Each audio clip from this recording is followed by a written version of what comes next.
और आप तो उस भूमि में बैठे हो जहां पर गणपति भट्ट आए थे, जो कि गणेश जी के अलावा किसी को भगवान ही नहीं मानते थे। जब वो जगन्नाथपुरी आए तो दर्शन करने के लिए जाने लगे, तो उन्होंने किसी से पूछा, ये इस मंदिर में गणेश जी विराजमान है ना? किसी ने कहा, अरे तुमको किसी ने पागल बना दिया, गणेश जी नहीं है यहाँ तो ठाकुर जी हैं। बीच लाइन में से ही भाग गए, बोले मैं दर्शन करने नहीं जाऊंगा, मैं तो गणेश जी के अलावा किसी को देखता ही नहीं हूं। उनकी निष्ठा पर जगन्नाथ जी इतने रीझ गए, बोले बताओ, इसको ये पता चल गया कि मैं गणेश नहीं हूं तो बीच लाइन से भाग गया। महाप्रभु जी छोटे से बालक का रूप धारण करके गए, समुद्र के तट पर बैठे थे गणपति भट्ट। बालक ने जाके कहा, आपने दर्शन किए?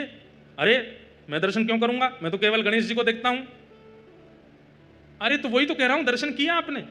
बोले यहां तो श्री कृष्ण है, उनके दर्शन में क्यों करूंगा? अरे नहीं, कृष्ण नहीं है, गणेश ही है। बोले मुझे तो कोई बोला कि कृष्ण है। बोले कृष्ण नहीं है, किसी ने बहका दिया है, यहां भीतर मंदिर में गणेश जी ही विराजमान है, आप जाओ जाके दर्शन करो।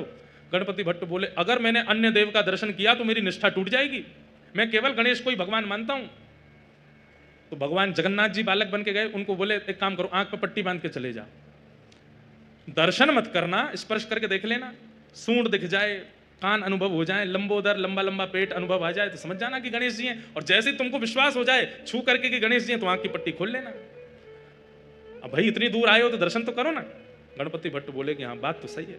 पट्टी बांध करके जैसे ही गए जगन्नाथ जी के आगे, नाक पे हाथ धरा तो लंबी सूंड, कान पे हाथ धरा तो लंबे लंबे कान, पेट पे हाथ धरा तो लंबोदर। विश्वास हो गया, अरे ये तो मेरे गणेश जी। अरे कहां तक गए, जब प्रणाम किया पट्टी लगी में ही, तो जगन्नाथ जी भी सूंड से गुदगुदाने लगे सिर को, ऐसे ऐसे करने लगे। आहा, इनके मन में तो हो गया, ये तो मेरे गणेश जी हैं, देखो कैसे अपनी सूंड से मेरा सिर कर रहे हैं। जैसी पट्टी खोल के देखी, ना तो सूंड है, ना कान है, ना पाँव, जगन्नाथ जी खड़े सामने और मंद मंद मुस्कुरा रहे हैं, ले कर लिए दर्शन मेरे, लिया आयो तो खींच के। गणपति भट्ट रोने लगा, मेरी निष्ठा टूट गई, मैं तो गणेश जी को ही सर्वस्व मानता था। महाप्रभु जगन्नाथ जी प्रकट हो गए, उसको हृदय से लगाया, अरे भैया इतना रोए मत। बोले आप गणेश नहीं हो, मैंने आपके दर्शन क्यों किए? भगवान बोले देख ज्यादा हल्ला नहीं कर, नहीं तो अभी दिखा दूंगा कौन हूं मैं। ये पूरा विश्व मेरा विलास है, प्रत्येक देवी देवता में मेरा वास है, सब देवी देवता मेरा ही स्वरूप है। बस किसी की निष्ठा देवी में ज्यादा होती है, किसी की निष्ठा किसी देव में ज्यादा होती है, इसलिए मैं परेशान नहीं करता कि मेरे पास ही आओ, भजो तुमको जो भजना है, पर मेरे विलास युक्त जितने देवी देवता हैं उन्हीं को भजो, अन्यत्र नए बना करके मत भजना, नहीं तो गति नहीं होगी तुम्हारी।